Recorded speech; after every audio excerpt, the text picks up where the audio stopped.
Los protagonistas de la noticia en De Regreso con Mi Oriente. Este es el invitado. Una excusa rápida antes de presentar a nuestro invitado del día. Informamos que la concesión vial de Vimed confirma que la vía Don Diego La Ceja continúa con cierre total por este siniestro que les mencionábamos abriendo este informativo. El accidente entre dos motocicletas y un automóvil que deja un motociclista muerto y otro herido. Confirma de Vimed que sigue cerrada la vía La Ceja Don Diego. 6:23, ahora sí saludamos a nuestro invitado del día.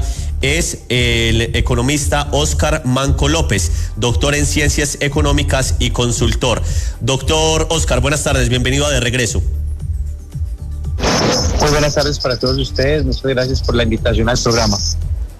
Bueno, muchas gracias. Queríamos tener un experto en esta sección que nos explicara en el lenguaje de la gente, en unos términos que todos podamos entender, los puntos claves de la reforma tributaria, que ha sido sin duda la noticia más importante que ha dado el gobierno Petro desde su posesión este domingo 7 de agosto allá en el Palacio de Nariño. Los comerciantes y los consumidores muy preocupados por los llamados impuestos saludables que están incluidos en esa reforma tributaria, pero recordemos que es todo un gran paquete con lo que tiene que ver en el impuesto a la renta, lo que será también las acciones para evitar la evasión a los impuestos de la DIAN y muchos temas más. Doctor Óscar Manco López, ¿qué ha podido analizar hasta ahora de la reforma tributaria? ¿Cómo la podríamos resumir? ¿Cuáles son los pilares?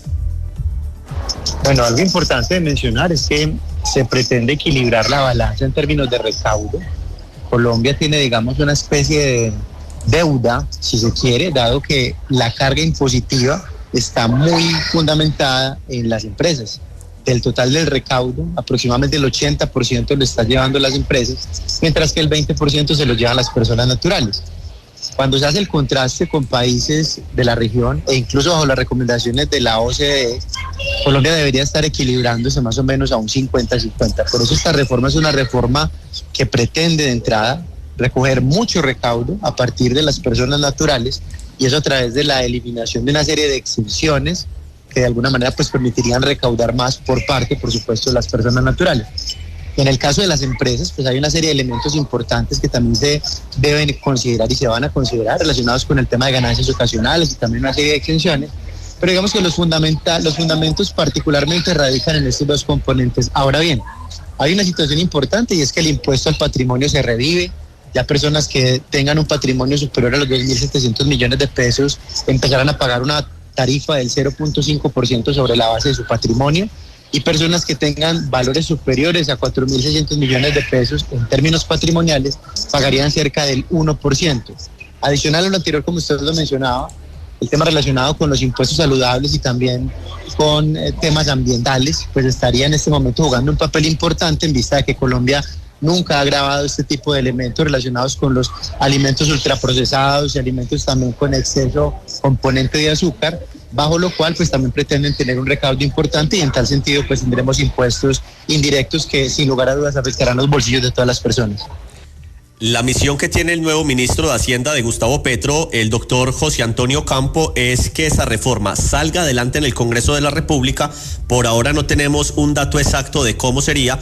Una cosa es la propuesta, otra cosa es lo que va a salir luego de los debates y la eventual aprobación en el Congreso de la República. Si todo sale como el gobierno lo espera, se recaudarían más de 25.9 billones de pesos en el año 2023. Y uno de los puntos, para que vamos desgranando esto, doctor Óscar, es el tema, por ejemplo, de limitar los beneficios tributarios a las personas que ganen más de 10 millones de pesos al mes.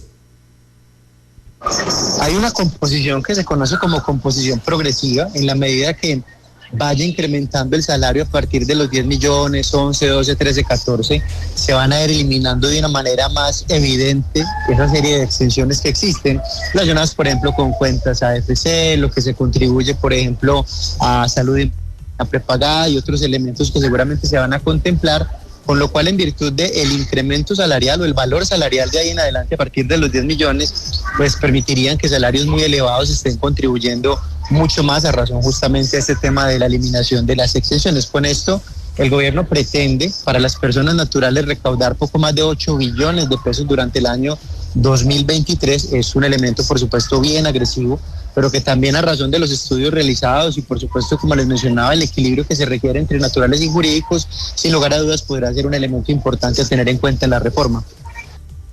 Dice el gobierno de Gustavo Petro que esos mayores impuestos los pagarían los ultramillonarios, como él se ha referido, y que serían cerca de 37.000 personas en el país. Oiga esa cifra, 37.000 personas que acumulan cerca del 70% de la gran riqueza nacional. Dice Gustavo Petro, eso es un despropósito y no se puede normalizar. Ese es uno de los grandes pilares de la reforma tributaria. Hablemos de otro pilar que es, por decirlo así, uno de los temas más sensibles, porque termina tocando a la clase media, también digamos a los estratos bajos, que día a día consumen gaseosas, consumen dulces, productos ultraprocesados como papas fritas y demás. Hay una lista de 22 alimentos o 22 tipos de alimentos que estarían incluidos por ahora en esa reforma tributaria.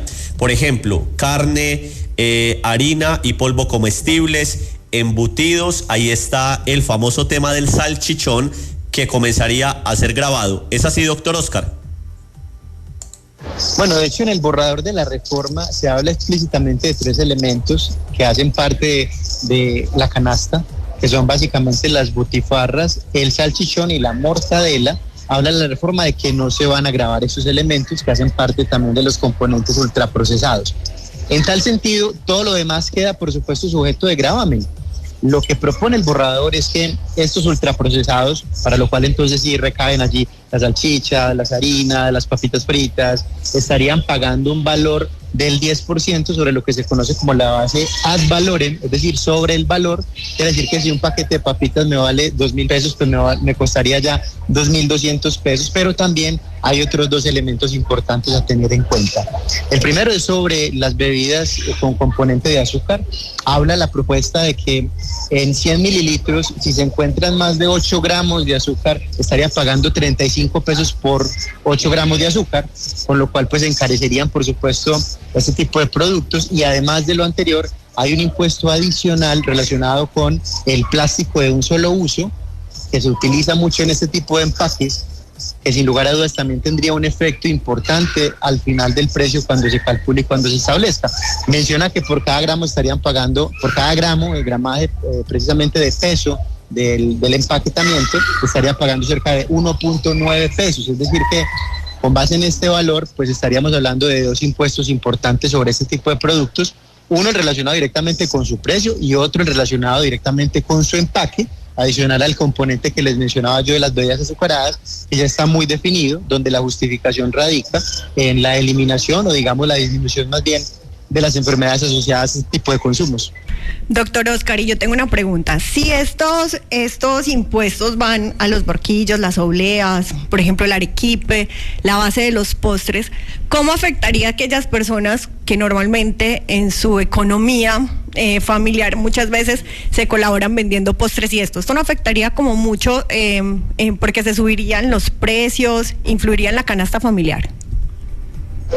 Por supuesto, miren, en este tipo de ejemplo que usted me propone, digamos que el precio es un precio que viene del ejercicio más bien artesanal, entonces en muchas ocasiones el precio lo ponen las personas en función de lo que se han gastado en insumos. Muchos insumos van a tener incrementos y además de esto, pues seguramente se ha reconocido el incremento no solamente por la reforma que se propone, sino por la inflación que ha afectado tanto los hogares durante el último año. Entonces tenemos 2 impactos, un impacto que viene vía impositiva para los insumos y otro impacto que viene vía inflación a través del encarecimiento de una serie de productos. En función entonces de esto, seguramente los precios que se calculen y que se recalculen para poder, como usted lo mencionaba, comercializar los productos finales que las personas, como usted bien lo mencionaba, utilizan en sus economías y día a día, van a sufrir seguramente un incremento y esto tendrá que considerarse también porque esto afecta no solamente el volumen de comercialización, sino también la disponibilidad de consumo finalmente, que es lo que de alguna manera traduce cómo está afectado el bolsillo, ¿no? Así es, y lo que mencionábamos hace unos minutos, el argumento que tiene el ministro de Hacienda, es decir, que esos impuestos saludables, que ahí también está incluido, por ejemplo, el tema de los plásticos de un solo uso que se usan para empaques, que también serían gravados con nuevos impuestos, dice el ministro, eso lo pagarían las empresas. Nosotros esta tarde estuvimos haciendo el ejercicio, consultamos con varios comerciantes que se dedican a la venta de postres los fines de semana en San Antonio de Pereira, aquí en Río Negro, y decían que por ahora ellos creen que esto no los afectará porque son productos artesanales, que digamos es un régimen diferente y no tendrían ese gravamen del 10% o según el gramaje de azúcar que tengan, pero esto terminaría afectando a toda la cadena. En su experiencia como economista, doctor Oscar, ¿cree que este aumento de impuestos, el gravamen por primera vez para ciertos productos, aunque no impacte a los pequeños productores, llámese emprendedores, artesanos y demás, cree que todos estos nuevos impuestos terminará afectando la confianza del consumidor, que esto va a desmotivar, a desincentivar la compra de ciertos productos? ¿No crees que por más que el producto sea artesanal, pues sí requiere una serie de insumos que claramente van a tener implicaciones de incremento asociados al tema del impuesto y también asociados al tema de la inflación? Si hacen ustedes la revisión de los últimos 2 años haciendo este ejercicio tan interesante que hacen justamente con los postres en San Antonio, se van a dar cuenta que han tenido unos aumentos importantes que a todas luces han superado lo que incluso la inflación en términos generales representa. No es un impacto inmediato, eso sin lugar a dudas no va a ser inmediato. De hecho, la reforma propone empezar a recaudar a partir del año entrante, 2023, con lo cual tenemos este periodo que resta del año para debatirla, para consultarla, para hacerle los ajustes que se requieran, pero hoy por hoy el entendimiento es de un impacto indirecto, no solamente los productos que tengan el empaquetamiento oficial, el gramaje oficial como lo ha definido la ley, sino también incluso los artesanales que, como les menciono, claramente tendrán que sufrir un incremento en el precio porque los insumos sin lugar a dudas se van a incrementar y para poder mantener los márgenes pues tendrán que necesariamente incrementar los precios al final. Oscar Manco López, doctor en Ciencias Económicas y consultor, muchas gracias por estos minutos en De Regreso y por darnos luces en un tema muy complejo y que todavía no tenemos un panorama muy claro porque es apenas la propuesta lo que se tiene ahí en el papel. Doctor Oscar, muchas gracias. A ustedes, que tengan un feliz tarde.